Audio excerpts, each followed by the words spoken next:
Are you curious about philosophy but you don't really know where to start? In this video I will share the 3 essential books that go through the whole history of philosophy, from the beginning of metaphysics to the end of metaphysics. These texts are perfect both for beginners and for advanced students because they are still fundamental texts that one should keep reading all over the time.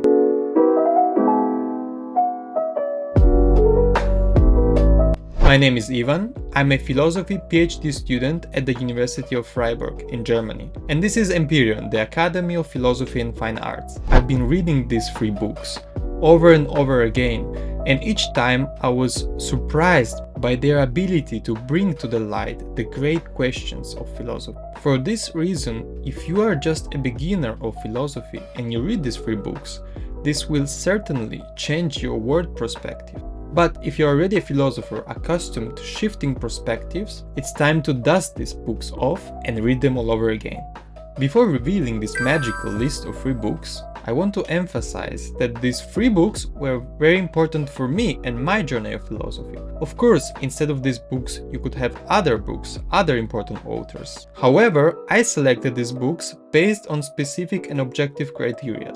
First of all, the language simplicity, or how complex is the philosophical vocabulary used by each philosopher, the text length, and by this I mean how long is the text and how accessible it is for people who don't have so much time to dedicate to reading a whole text, the importance of the author, or how significant is this author for the whole history of philosophy, and the fundamental nature of the problem. And by this I mean how essential is the problem treated in this text. On this last point I want to make a note. In philosophy, we are used to arrive at very complex concepts after a long chain of reasoning and elaborating of this concept. Without understanding the whole chain of thoughts and ideas, the last result, the concept that we get at the end, may appear as something very hard to understand and obscure. And this is why I believe it's always important, no matter if you're a beginner or an advanced philosopher learner, to always focus yourself on the grounding ideas behind each problem. Without this focus, the beginners fail to grasp the main point, while advanced readers risk to lose themselves in unnecessary and useless details.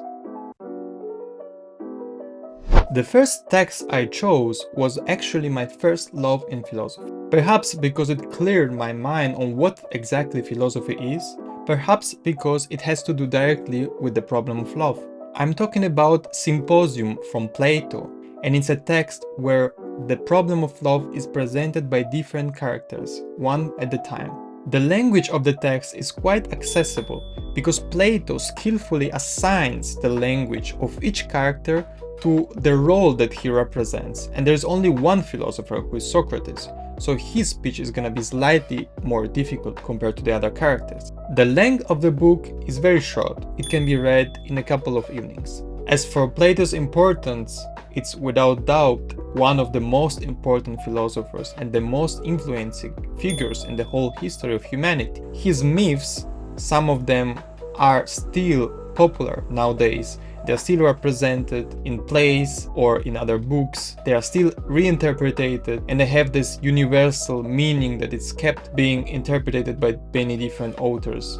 The last point on how fundamental the problem that this text treats needs a clarification. While the text is, in some ways, very complex, indeed it contains the so-called not written theories that are the most important theories that Plato decided to not write and to just make emerge slightly in some of his texts or through some of his myths. This text primarily focuses on the meaning of love and its relation to philosophy.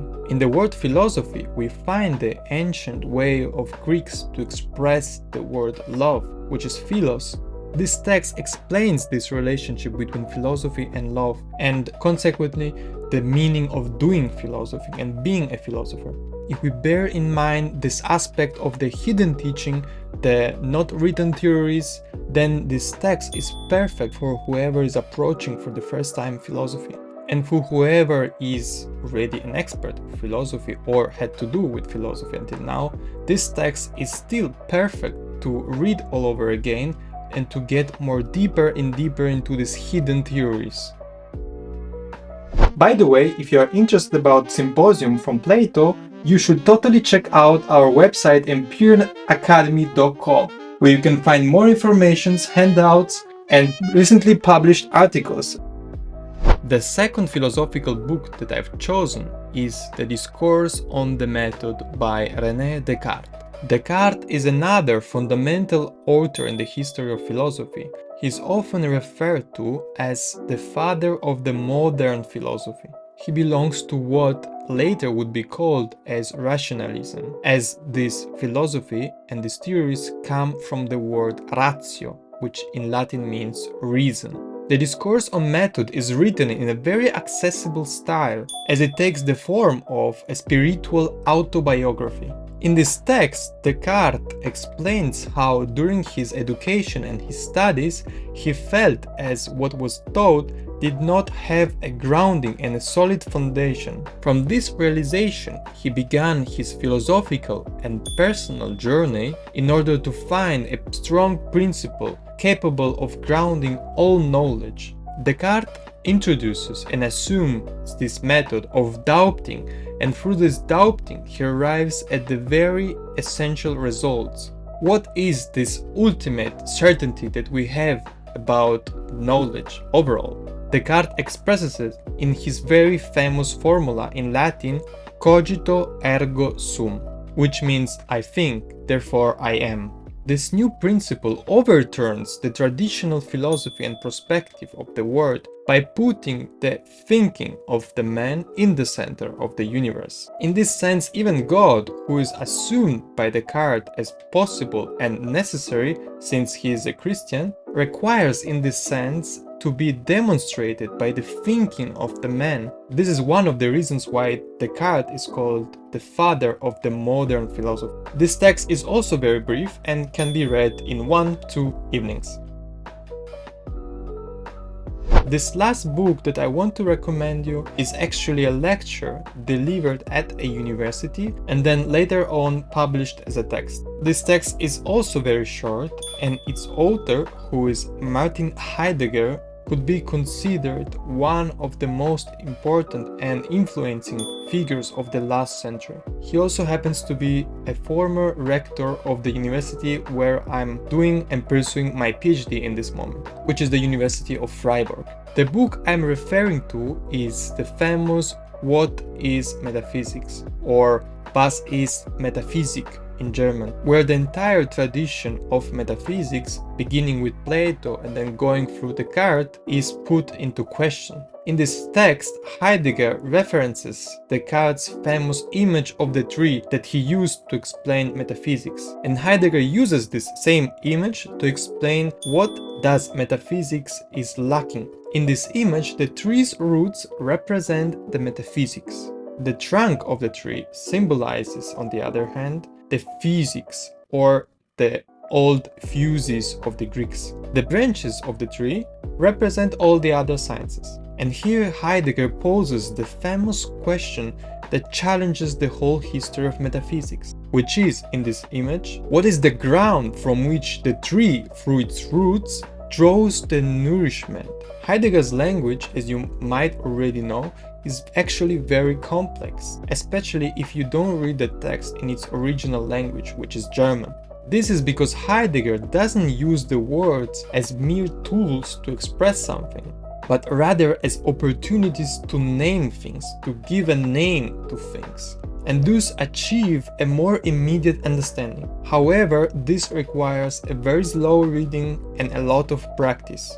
But since the text What is Metaphysics was prepared as a lecture for a university and the students, it is much more accessible even without reading previous Heidegger's texts. Moreover, the themes that Heidegger addresses in this text are very existential, such as boredom, anxiety, joy, and so on, which touch us deeply and are engaging since the very beginning of the text. These are the 3 fundamental books that I believe are perfect for beginning exploring philosophy. I hope this video can help you guide your choices. If you have any comments, if you have any questions about this text, or you think that these texts are not right for beginners, or you think there is better text to consider, you can comment this down below. Thank you for watching this video. I'm Ivan, and this is Empyreon, the Academy of Philosophy and Fine Arts.